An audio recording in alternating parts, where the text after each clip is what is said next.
Q R S क्या है बेटा क्रमशः ए बी बी सी तथा सी डी और डी ए के मध्य बिंदु है। बेटा हमने पहले ही बताया कि किसी त्रिभुज के दो भुजाओं के मध्य बिंदु जब आपस में मिलते हैं तो वो तीसरी भुजा के समांतर भी होते हैं और कैसे होते हैं आधे। कैसे होते हैं आधे। तो जिसमें दिख रहा होगा बेटा हमें पहले में सिद्ध करना है एस आर समांतर ए सी। एस आर समांतर क्या सिद्ध करना है ए सी। तो एस आर ये बिंदु है या ये भुजा है और ए सी ये वाली है।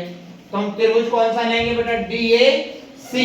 कौन सा त्रिभुज लेना पड़ेगा डी ए सी। तो सबसे पहले तो इसमें लिख लो कि दिया क्या है तुम्हारे पास। दिया है क्या क्या दिया है चतुर्भुज एबीसीडी में। कौन से चतुर्भुज में बेटा चतुर्भुज एबीसीडी में। चतुर्भुज एबीसीडी में दिया हुआ है कि बिंदु P Q R, S क्रमशः भुजाओं बेटा AB, BC, CD तथा DA के मध्य बिंदु। क्या है बेटा मध्य बिंदु है। इसके अलावा हमें ज्ञात करना है जो ऊपर लिखा है वही ज्ञात करना है। ठीक है पहला पॉइंट है आपका एस आर समांतर बेटा ए सी तथा एस आर बराबर 1/2 ए सी। दूसरे में पी क्यू बराबर एस आर। तीसरा चतुर्भुज पी क्यू आर एस एक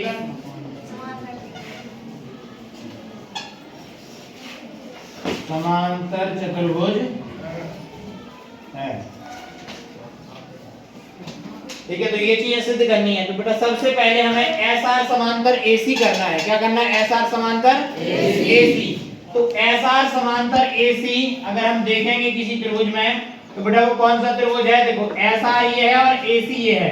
तो हम इस साइड वाली आकृति लेंगे कौन त्रिभुज डी ए सी में। कौन से त्रिभुज में त्रिभुज डी ए सी में। अब यदि हम त्रिभुज डी ए सी में देखें तो बेटा एडी का मध्य बिंदु क्या है एस। हम लिख देंगे एस भुजा एडी या डीए लिख दो डीए का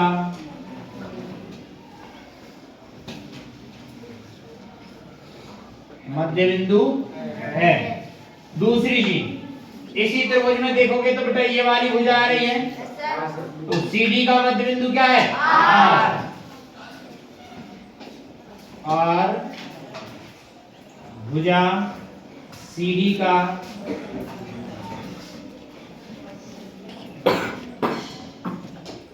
मध्य बिंदु है।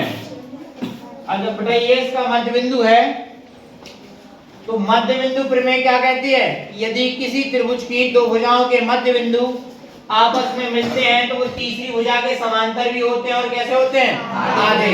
कैसे होते हैं आधे। तो हम लिख देंगे इसमें एस आर समांतर एसी। एस आर समांतर एसी तथा एस आर बराबर 1/2 एसी। ये किससे सिद्ध हुआ बेटा मध्य बिंदु प्रमेय से।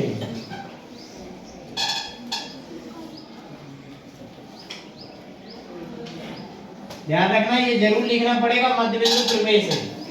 तो आपको सिद्ध हो गया एस आर समांतर एसी तथा एस आर बराबर 1/2 एसी। इसको समीकरण क्या मान लेंगे हम ए। तो आपका पहला सिद्ध हो गया। पहला हुआ कि नहीं हुआ सिद्ध। ठीक है अब देखो PQ बराबर SR सिद्ध करना है। PQ बराबर क्या सिद्ध करना है SR। तो बेटा PQ ये वाली भुजा है कि नहीं है। PQ ये वाली भुजा है और AC ये वाली भुजा है।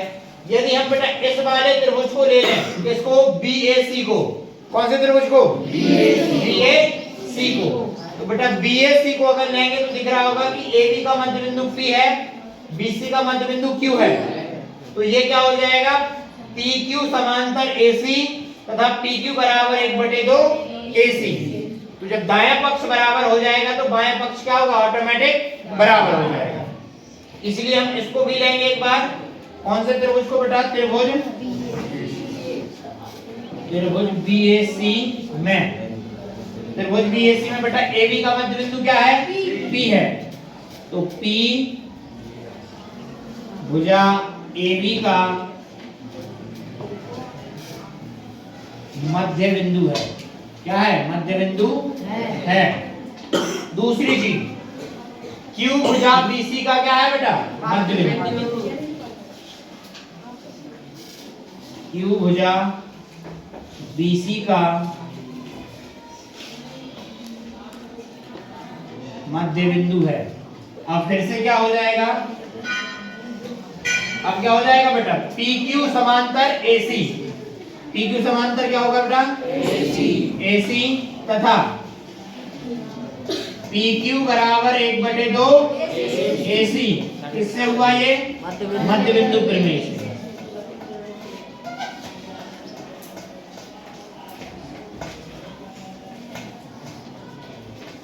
ये समीकरण कौन सा हो गया बेटा? 2 हो गया। अब अगर देखोगे इसमें तो देखो SR समांतर बेटा AC है। SR समांतर क्या है? AC। और इधर बेटा PQ समांतर क्या है? AC। जब SR समांतर भी AC है, PQ समांतर भी AC है, तो बेटा SR समांतर PQ होगा क्या? होगा ना? SR समांतर क्या होगा? PQ। और यहाँ बेटा SR बराबर 1/2 AC है और यहाँ PQ बराबर 1/2 AC है। तो जब SR बराबर भी इतना ही है और बेटा PQ बराबर भी इतना ही है तो ये SR बराबर क्या हो जाएगा? PQ। समीकरण 1/2 से इधर लिख दे बेटा बीच में। हाँ, समीकरण 1/2 से क्या सिद्ध हो जाएगा बेटा? SR समांतर PQ तथा SR बराबर PQ।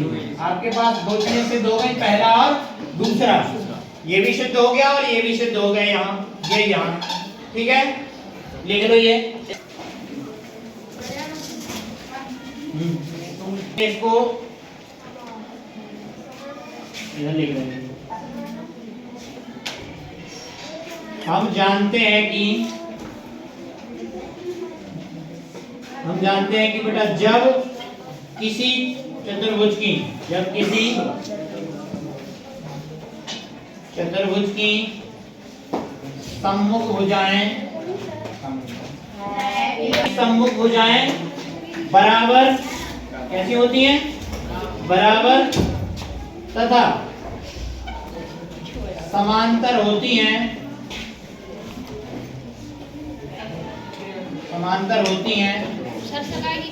तो वह चतुर्भुज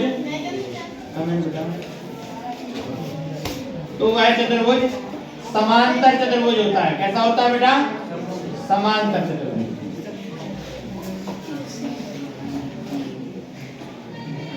देखो ध्यान रखना, जब किसी भी चतुर्भुज में यदि सम्मुख भुजाएं बराबर हैं और वही भुजाएं समांतर हैं तो वो चतुर्भुज कैसा कहलाएगा बेटा? समांतर चतुर्भुज। कैसा कहलाएगा? समांतर चतुर्भुज। तो हम लिख देंगे समीकरण 3 से चतुर्भुज PQRS एक समांतर चतुर्भुज है। कैसा है? समांतर चतुर्भुज। यहाँ पे आपके तीनों सिद्ध हो गए। पहला यहाँ सिद्ध हुआ, दूसरा यहाँ सिद्ध हुआ और तीसरा यहाँ सिद्ध हो गया। ध्यान रखना बेटा, देखो SR ये और PQ ये है। यदि ये समांतर के साथ साथ बराबर भी है तो ये चतुर्भुज कैसा होगा बेटा? एक समांतर चतुर्भुज होगा। ठीक है, ध्यान रखना, अगर किसी चतुर्भुज की सम्मुख भुजाएं वही समांतर है और वही कैसी हैं? बराबर, तो वो चतुर्भुज कैसा होगा? समांतर होगा। कैसा होगा? समांतर। समझ में आ गया ये पूरा? आसान है, वैसे तो सर्वांग समता से भी आसान है ये चीज, ठीक है। इसके आगे देखेंगे हम लोग कल। पहला सवाल यहाँ पर आपका बेटा खत्म हो गया।